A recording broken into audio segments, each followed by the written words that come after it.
আছে সাথে বাঁধা জীবন, জানি তোমার আমার সাথ কামন।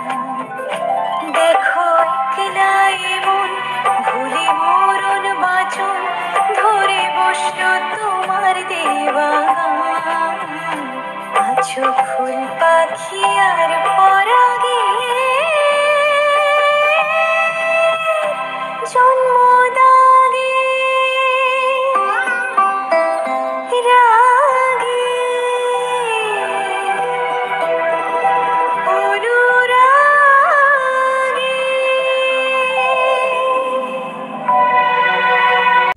এত সুন্দর ফুল ফোটা একটা মিষ্টি সকাল, ঝলমল করছে রোদের আলো। প্রকৃতি যেন সমস্ত সৌন্দর্য ঢেলে দিয়েছে আমাদেরই এই অপরূপ পৃথিবীর বুকে। তো চলো, আজকে সুন্দর একটি ব্লগ তোমাদের জন্য সকাল থেকে আমি শুরু করেছি। আমি পূর্ণতা, আমার ব্লগে তোমাদের সকলকে রইল অনেক অনেক স্বাগত। তো চলো, সাথে থাকো।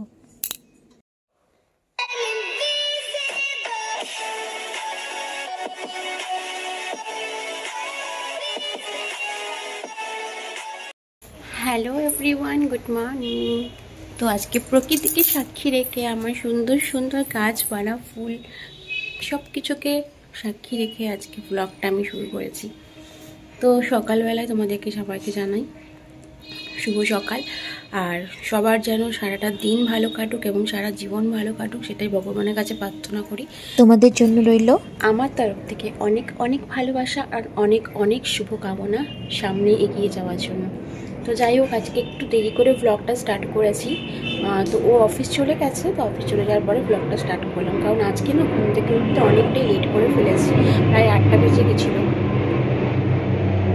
প্লেনটা চলে যাক, তারপরে ভয়েস দিচ্ছি।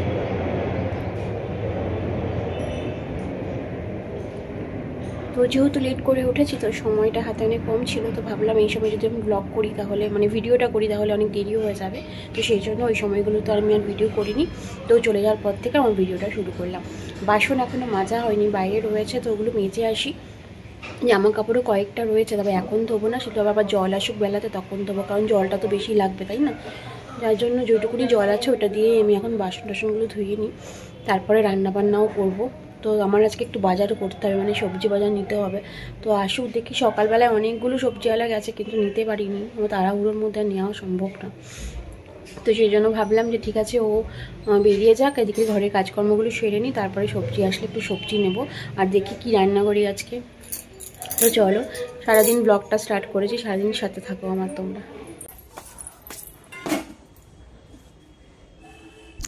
বাসনপত্রগুলো মেজে সব এক জায়গায় গুছিয়ে রাখলাম, পরে ঘরে ঢোকাবো, কারণ বাইরে তো রোদটা পড়ে, তো জলটা ওখানে ভালোভাবে গামলার মধ্যে ঝরে গেলে ঘরে নিয়ে যাবো। আর এখন এই এক ফাঁকে জামা কাপড়গুলো সব ভিজিয়ে রেখে দিচ্ছি, কারণ কলের জলটা আসবে যখন তখন কাচবো, কারণ এতগুলো জামা কাপড় কাচতে অনেকটাই জলের প্রয়োজন। তার মধ্যে আগের দিন যেসব জিনিসপত্রগুলো কেচেছিলাম, তো সেগুলো তো অল্প অল্প ভেজা থাকে, তো সেগুলো এখন একটু বাইরে মেলে দিচ্ছি।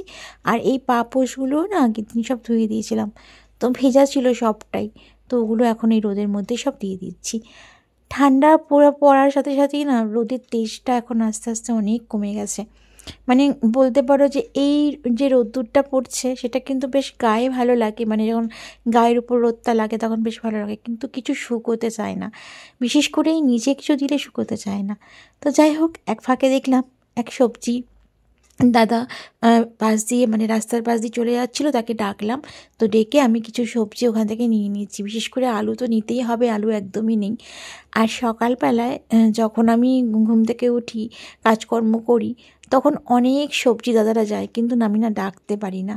অনেক সবজি নিয়ে ভাইরাও যায়, দাদারাও যায়, কিন্তু তাদেরকে ডাকতে পারি না, হাতে না একদম সময় থাকে না। চিন্তা করি ওই সময় যদি আমি এখন সবজি কিনতে যাই, তাহলে আমার এদিকের কাজকর্মগুলো কিছুতেই হবে না, দেরিও হয়ে যাবে, অনেকটা সময় ওখানেই হয়তো নষ্ট হয়ে যাবে। ওই জন্য না ওই সময়টা সবজি কিনতে পারিনি বলে এখন আমি দেখো এই দাদার কাছ থেকে সবজি নিয়ে নিচ্ছি। তো কিছু টুকিটাকি জিনিসই নেব, খুব বেশি নেব না। ভেবেছিলাম যে ওর ছুটি থাকলে হাটে যাব, কিন্তু না প্রত্যেক সপ্তাহ দেখছি আমার কিছু না কিছুভাবে দেরি হয়ে যাচ্ছে আর হাটে যাওয়া হয় না। আর রেস্ট নিতে নিতে মানে দুপুরে যখন খাওয়া দাওয়া করি রেস্ট নিতে গিয়ে বেশ সন্ধে হয়ে যায়, তখন আর হাটে যাওয়া হয় না। তার মধ্যে দেখেছো একটা বিড়াল না এসে বারবার শুধু আমার ওই গাছগুলোর মধ্যে আসে আর ওই গাছগুলোর মধ্যে এসে টয়লেট করে দিয়ে চলে যায়। তো যাই হোক, সবজি কিনে নেওয়ার কাজটা হলো, কিন্তু খুব খিদে পেয়েছিল। সকালে চা বিস্কিট খেয়ে ওষুধটা খেয়ে নিয়েছিলাম। খাওয়ার পর এখন ভাবলাম পাউরুটি রয়েছে, তো কয়েকটা পাউরুটি সেঁকে নিই। সেঁকে আর আমার না মেয়োনিজ দিয়ে পাউরুটি খেতে ভীষণ ভালো লাগে। মেয়োনিজটা নিয়ে এসেছিলাম, আমার বরমশাই খেতে একদম পছন্দ করে না, আর আমার না মেয়োনিজটা দারুণ লাগে, বেশ দইয়ের মতন খেতে লাগে। তো ভাবলাম মেয়োনিজ দিয়েই না এই পাউরুটিটা খেয়ে নিই। তো একটু অন্যরকম করেছিলাম। তো দেখো এই মেয়োনিজটা নিয়ে এসেছি, আর এটা দিয়েই না আমি এখন একটু অন্যরকমভাবে খাবো। মানে ভাবলাম কি যে একটুখানি এই পাউরুটির মধ্যে মেয়োনিজটা লাগিয়ে তার মধ্যে একটুখানি চিলি ফ্লেক্স আর অরিগ্যানো আছে, ওগুলো ওর উপরে ছড়িয়ে দিই, আর তার সাথে একটুখানি ওই তোমার টমেটো সস আছে সেটাও একটু উপর দিয়ে দিয়ে দিই, তাহলে খেতে না আরও বেশি ভালো লাগবে। তো ওভাবেই দেখো আমি করে নিচ্ছি। তো এগুলোও পড়ে থাকে, সব সময় তো কিছু বানানো হয় না, তাই একটু চিলি ফ্লেক্স আর অরিগ্যানো এর উপরে দিয়ে দিচ্ছি। খেতে দারুণ লাগছিল। তো যাই হোক, তোমাদেরকে পরে হয়তো এটা বললাম, কিন্তু এইভাবে বানিয়ে খেয়ে নিলে দারুণ লাগে। তো আমিও কিন্তু সেটাই করে নিয়েছিলাম। সব সময় দেখবে জেলি দিয়ে কিংবা মাখন দিয়ে খেতে কিন্তু ভালো লাগে না, তাই একটু অন্যরকম মাঝে মাঝে খেলে মুখের স্বাদটাও বেশ আসে আর ভালোও লাগে, তাই না? নানা রকমভাবে এক্সপেরিমেন্ট করে খেলে খাওয়া দাওয়াটা বেশ ভালোই হয়।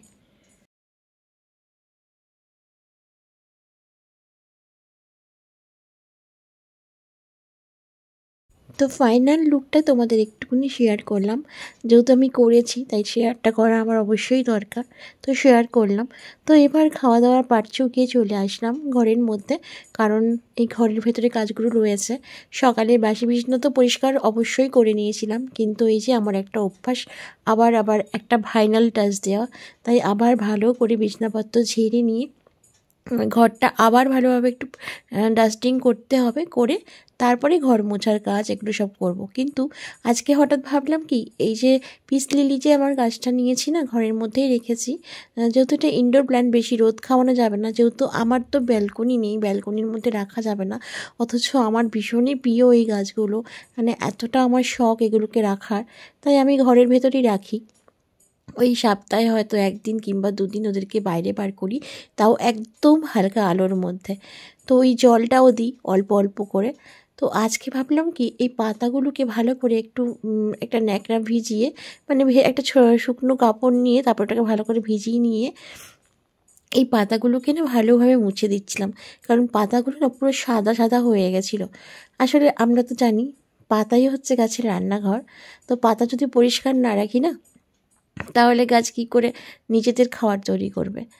তো তার মধ্যে দেখছি একটা ছোট্ট ফুল, আবার মানে ওই কুঁড়ি থেকে ফুল বেরিয়েছে, তোমাদের হয়তো সেটাও দেখালাম আমি, বেশ সুন্দর লাগছিলো। আর দেখো পাতাগুলো পরিষ্কার করার পরে কতটা ঝকঝকে লাগছে। আমার বরমশাই কদিন ধরে আমাকে বলে যাচ্ছিলো যে তুমি একটু পাতাগুলো পরিষ্কার করে দিও। তো আমি ওকে বলেছিলাম যে হ্যাঁ, আমি বাইরে বার করে না একটু জল দিয়েছিলাম পাতাগুলোর মধ্যে স্প্রে করে, কিন্তু তবুও দেখছিলাম সাদা ভাবটা যাচ্ছিল না। তারপরে ভাবলাম না, এটাই করি, না হলে হবে না, মাঝে মাঝে এটা না করলে হবে না। হাতে একটু সময়ও ছিল, আর সময়টা বার করতেও হয়, বার না করলে গাছপালার যত্ন হয় না, তাই না? গাছকে শুধু তো ঘরে শখে নিয়ে আসলে হবে না, সেগুলোকে ভালোভাবে যত্নও করতে হবে, তাহলে গাছ কিন্তু সুন্দর থাকবে। তো কয়েকটি ইনডোর প্ল্যান্ট আমি ভেতরে রেখেছি ঘরের ভেতরে, তবে সেগুলোকে নিয়মিত সপ্তাহে 1 দিন 2 দিন করে আমি বাইরে বার করি, কারণ সূর্যের আলো হালকা অবশ্যই একটু দরকার, এবং তার সাথে জল। তো সেগুলোকে না দিলে তো গাছ কখনই ভালো থাকবে না। তো চেষ্টা করি যতটা পারি, আমার পক্ষে, আমি যতটা জানি, আমার পক্ষে যতটা সম্ভব হয়, আমি সেগুলোকে অনেক যত্ন করার চেষ্টা করি। তো চলো, বক করতে করতে এখন দেখো ঘরে ডাস্টিংয়ের কাজগুলোও করছি। শীতকাল মানে দেখবে কাজ করতে করতে বেলাটা খুব তাড়াতাড়ি মানে চলে যায়, কখন যে বেলা হয়ে যায় সেটাও মানে বোঝা মুশকিল হয়। তো কাজ কিন্তু পরপর করে যাচ্ছি, কিন্তু দেখতে দেখতে বেলাও হয়ে যাচ্ছে। আবার আজকাল ওই যে গাছের প্রতি একটু নেশা জেগেছে না, তাই এদিক ওদিক করতে করতে আরও বেশি দেরি হয়ে যাচ্ছে। তো চলো ঘরগুলো এবার চটপট পরিষ্কার পরিচ্ছন্ন করে নিয়ে আবার রান্নাবান্নাও করার আছে। তো আজকে না আমি সবজি দাদার কাছে যে সবজিগুলো রেখেছি সেগুলো তোমাদেরকে আর শেয়ার করতে পারিনি, কিন্তু অবশ্যই রান্না করব, তখন তোমরা জানতেও পারবে যে আমি কি সবজি নিয়েছি এবং কি রান্না করব। অনেকটা বেলায় আমি একটুখানি চিংড়ি মাছও নিয়েছিলাম। আর সত্যি কথা মানে যে রেসিপিটা করব সেটার জন্য একটু চিংড়ি মাছের প্রয়োজনও ছিল, কিন্তু সব সময় তো পাওয়াও যায় না। আর এত বেলাতে যখন দেখলাম একটা মাছ দাদা ওই চিংড়ি মাছ বিক্রি করছিলেন, তো আমি ওনাকে দাঁড় করিয়ে একটু অল্প পরিমাণ চিংড়ি মাছ নিয়ে নিয়েছি। কারণ সত্যি কথা চিংড়ি মাছটা আমার বরমশাই খায় না, আর রাত্রেবেলা তো খাবেই না এসব। ওই জন্য যা হবে দুপুরের মধ্যেই আমি খাবো, আর যেটুকুনি থাকবে রাত্রে খেয়ে নেবো। তো চলো তাড়াতাড়ি করে কাজগুলো সেরে নিয়ে তারপরে আবার রান্না বান্না করবো। তবে আজকে ভেবেছি স্নান করেই রান্না বান্নাটা করবো, কারণ ঠান্ডা খুব পড়ছে, ভীষণ শীতও করছে যত বেলা হয়ে যায়। আর শীত স্নান করলে তখন কিন্তু বেশ সমস্যা হচ্ছে, কারণ আমার না এখন থেকে থেকে ঠান্ডা লেগে যাচ্ছে। তো ভাবলাম ঠিক আছে এই কাজগুলো করে নিয়ে না আমি স্নানটা সেরেই বরং রান্নাবান্নাটা করি। তো দেখো স্নান করার সময় আমার সমস্ত প্রোডাক্টগুলো নিয়ে নিয়েছি যেগুলো আমি স্নানের সময় ইউজ করি। তো দেখো একটা নিয়েছি পাপায়ার বায়োটিক ফেস ওয়াশ, তার সাথে ছিল ডাভ শ্যাম্পু, আর ছিল প্যান্টিনের একটা কন্ডিশনার। তো এটাই আমি আজকে ইউজ করব, কারণ আজকে শ্যাম্পু করব। তো ভাবলাম একটু তোমাদের সাথে একটু শেয়ারও করে নিই যে আমি কোনগুলো ইউজ করি স্নানের সময়।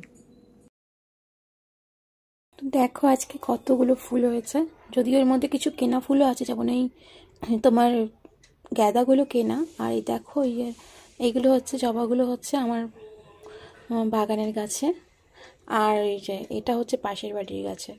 তো কতগুলো আজকে গাছে না একসাথে 3টে জবা ফুল ফুটেছিল একটা গাছে, আর অন্য যে একটা গাছে সেটাতে আবার এই একটা ফুটেছিল। তো কি সুন্দর না বলো ফুলগুলো। তো চলো পুজোটা দিয়ে নিই। তো ভাবলাম পুজো দেওয়ার আগে স্কিন কেয়ারটা করে নিই, কারণ স্নান করে আসার পরে এত চামড়া টান টান হয়ে যায় না, মুখটা এতটা শুকনো হয়ে যায়, ড্রাই হয়ে যায়। তো আমি ওই জন্য ভাবলাম আগে স্কিন কেয়ার করি। তো স্কিন কেয়ারের মধ্যে আমি স্নান করার পর ফার্স্টেই এই অ্যালোভেরা জেলটা ইউজ করে নিচ্ছি। ময়েশ্চারাইজারটা একটু পরে ইউজ করব, আগে পুজোটা করে নিই তারপর। তো এইটা ইউজ করার পরে তারপরে আমি পুজোটা সেরে নিই, তারপর বাকি স্কিন কেয়ারটা পরে করব। বাকি স্কিন কেয়ার বলতে ওই ময়েশ্চারাইজারটা ইউজ করব আর একটু বডি লোশন ইউজ করব। আমি স্নান করার সময় বডি অয়েলটা সাথে নিয়েই ঢুকি, তো তখন স্নান করার পরে বডি অয়েলটা তখন ইউজ করে নিয়ে চলে আসি, তারপরেই বডি লোশনটা আমি ইউজ করি। তো চলো ঝটপট আমি রেডি হয়ে নিই।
ঠাকুরের আসন এখন চলো সুন্দর করে সাজিয়ে ঠাকুরকে পুজোটা দিয়ে দিই। সত্যি শান্তি যদি কোথাও থাকে সেটা হচ্ছে এখানে, যখন সারা দিন কর্মব্যস্ততার পর ঠাকুরের সিংহাসন ঠাকুরের আসন সুন্দর করে আমরা মেয়েরা মানে বাড়ির বউরা সাজিয়ে গুছিয়ে পুজো দিই, মনে হয় যেন সব কিছুই সম্পন্ন হয়ে গেছে, সব কিছুতেই যেন শান্তি অনুভব করি আমরা। সারা দিনের যত কষ্ট যত ক্লান্তি যেন এই পুজো দেওয়ার পরেই যেন দূর হয়ে যায়। বারবার হয়তো তোমাদেরকে ব্লগের মধ্যে এইভাবেই বলে আমি শেয়ার করেছি, কিন্তু সত্যি প্রকৃত শান্তি তোমরা নিজেরাই বলো, যারা আমরা গৃহিণীরা এভাবে পুজো করি সংসারের মঙ্গল কামনায়, সংসারের শান্তি কামনায় তারা নিজেরাও কত শান্তি পায় সেটা আমরাই বলতে পারি, তাই না?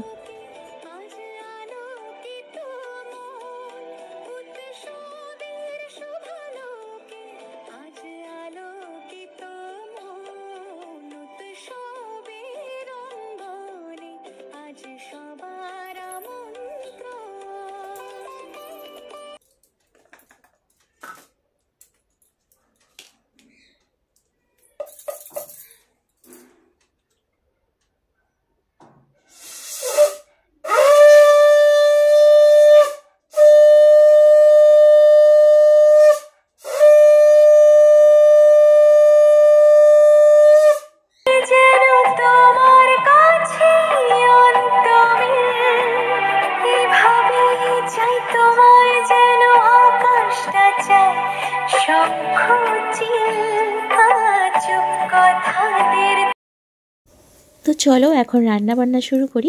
তো আজকে ওই সবজি দাদার কাছ থেকে রেখেছিলাম এঁচোড় আর তার সাথে বাঁধাকপি। তো এঁচোড় আর বাঁধাকপি দুটোই আমি কেটে নিয়েছি, কেটে রেডি করে নিয়েছি রান্না করার জন্য। স্নান করতে যাওয়ার আগে আমি সব রেডি করে নিয়েই গেছিলাম আর কি স্নান করতে, কারণ যাতে পুজোটা দেওয়া হয়ে গেলে তাড়াতাড়ি রান্নাটা হয়ে যায়। তো আজকে করব এঁচোড় আলু দিয়ে চিংড়ি মাছ দিয়ে একটা তরকারি, আর তার সাথে করব হচ্ছে বাঁধাকপি ভাজা। তো বাঁধাকপি ভাজাটা তোমাদের সাথে শেয়ার করেছি এর আগেও অনেকবার ব্লগে শেয়ার করেছি, তো আজকেও ভাবলাম শেয়ার করি। তো এঁচোড়টা যেহেতু এখন সিজন নয়, তো ভাবলাম কি এঁচোড়টা একটু ভাপিয়ে নিই, তাহলে রান্নাটা করলে খেতেও টেস্ট হবে। তো ওই জন্য একটু ভাপানোর জন্য কুকারে বসিয়ে দিচ্ছি। তো একটা সিটিও হয়তো দিতে হবে না, একটুখানি যখন সিটির পড়ার শব্দ হবে আর কি তখনই নামিয়ে নেব। সিটি না দিলেও হয়, তবে আমি এই কুকারে সিটি দিয়ে নিয়েছিলাম, কারণ আমার কুকারে খুব তাড়াতাড়ি সিটি পড়ে যায়। তো ওর জন্য আমি আমার আন্দাজ আছে, সেই জন্য ভাবলাম যে একটা সিটি দিয়েই নামিয়ে নেব। তো এঁচোড় করার জন্য কী মশলাপাতি সেগুলো রেডি করে নিই। মশলাটা যদিও আমি আগে রেডি করে যাইনি। তো আর বাঁধাকপি করার জন্য যেগুলো লাগবে সেগুলো নিয়ে নিচ্ছি। তো বাঁধাকপি যেহেতু আজকে ভাজা করব, তাই পেঁয়াজটা ভাবছি কুচি কুচি করে কেটে নিচ্ছি। আর দুটো রান্না দিয়েই আমার পেঁয়াজ যাবে, এঁচোড়েও যাবে এবং বাঁধাকপিতেও যাবে। তো বাঁধাকপিটা আজকে নিরামিষ করছি না, আমিষই করছি, তাই ওর মধ্যে পেঁয়াজ দেব, তার সাথে দেব হচ্ছে একটু আদা কুচি, রসুন কুচি আর লঙ্কা কুচি। এর আগে অনেকবারই হয়তো রেসিপিটা আমি শেয়ার করেছি, তোমাদেরকে বলেছি তোমরা এইভাবে রান্না করে খেয়ে দেখো, রুটির সাথে কিন্তু ভীষণই ভালো লাগে। আমি যেহেতু রাত্রে রুটি খাই না, ও খায় পরোটা, তো ওর জন্য আমি ভাবলাম রাত্রেবেলা একটু এইভাবে করে রাখি, রাত্রে খেতে পরোটার সাথে খেতে ভালোই লাগবে। কিন্তু আমার ভাতের সাথে খুব ভালো লাগে, যেহেতু আমি ভাত প্রিয় মানুষ, ভাত ছাড়া অন্য কিছু আমার ভালো লাগে না। তো দেখো এগুলো সব কেটে নিলাম। তো চলো এবার কড়াইটা বসিয়ে দিয়েছি, এদিকে এঁচোড়টা কিন্তু আমার একটা সিটি দিয়ে নামিয়েও রেখে দিয়েছি। তো এখানে কড়াইয়ের মধ্যে আমি এখন তোমার পেঁয়াজ কুচি আর আদা রসুন যে কুচি করে রেখেছি ওগুলো দিয়ে দেবো। আর এখন একটু গোটা জিরে আর তেজপাতা এগুলো ফোড়ন দিয়ে দিচ্ছি, দিয়ে রান্নাটা বসিয়ে দিই।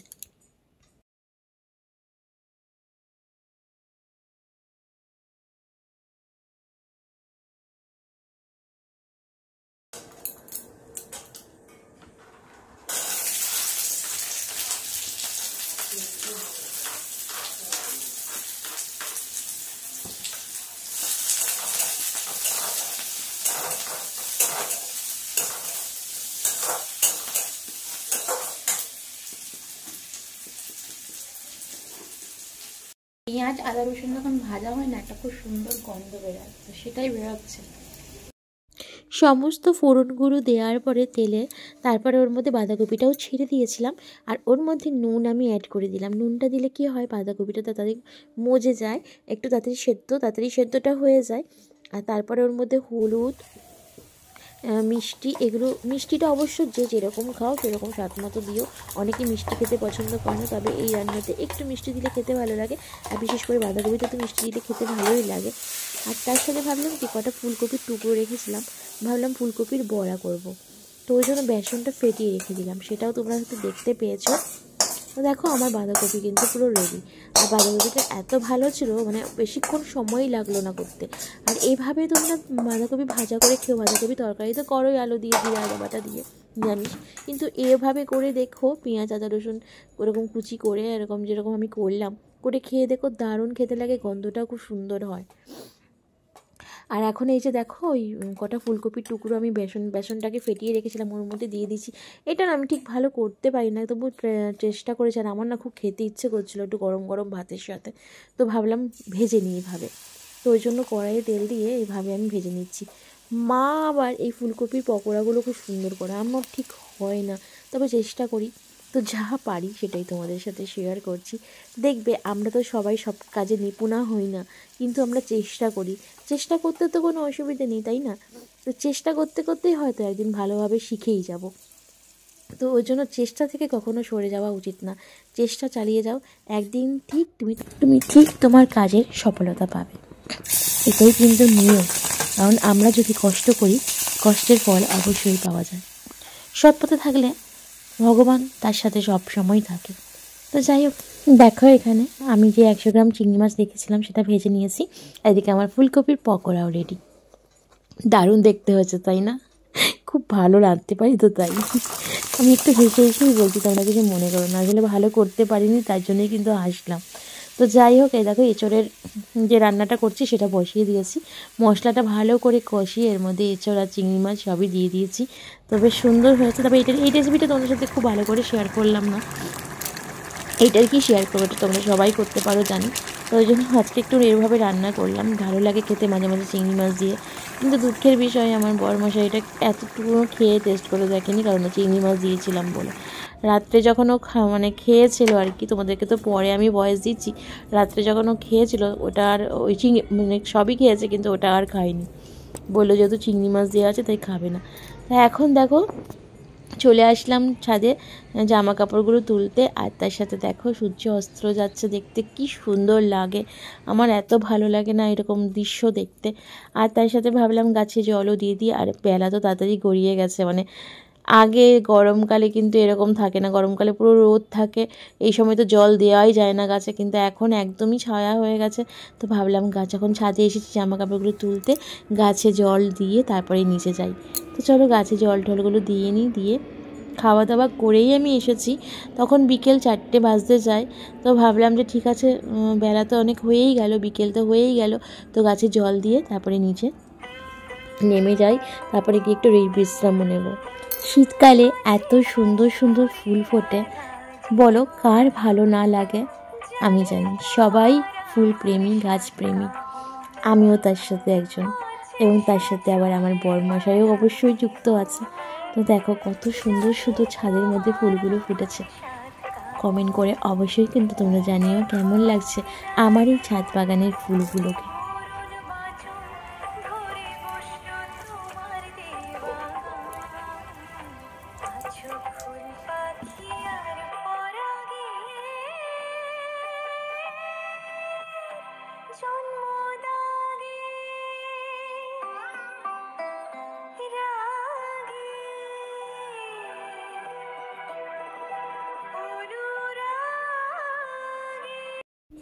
গুড ইভিনিং আমার বন্ধুরা। দেখো এখন সন্ধেবেলায় আমি রেডি হয়ে নিয়েছি, ঠান্ডার মধ্যে শীতের সমস্ত পোশাক পরে আমি রেডি হয়ে নিলাম। আর বরমশাই অফিস থেকে আসার পরেই আমরা দুজন তো বেরিয়েই যাই। তো এখনও গাড়িটা বার করলো, তো আমরা গাড়ি করে এখন চলে যাচ্ছি মোটর সাইকেলে, ভু ভু ভু ভু ভু ভু ভু ভু ভু। তো চলো সাথে থাকো, আজকের ব্লগটা আর বড় করবো না। ঠান্ডার মধ্যে গাড়ি করে বেরোনোর মজাটাই কিন্তু অন্যরকম, ঠান্ডা ঠান্ডা ফুরফুরে হাওয়াতে। আজকের ব্লগটা আমি এখানেই শেষ করছি। তোমরাও অবশ্যই আমার এই ব্লগটা দেখো, আর ভালো লাগলে একটা লাইকও দিও। আর যারা এখনও সাবস্ক্রাইব করোনি, আমার ব্লগ যদি তোমাদের ভালো লাগে সাবস্ক্রাইব করে এই মেয়েটির পাশে থেকো। তো চলো আজকের মতন শুভরাত্রি বন্ধুরা, সবাই ভালো থেকো, সুস্থ থেকো। অন্যদিন তোমাদের জন্য আরেকটি নতুন ব্লগ নিয়ে আমি তোমাদের সামনে আবার হাজির হয়ে যাব। তো চলো শুভরাত্রি, টাটা।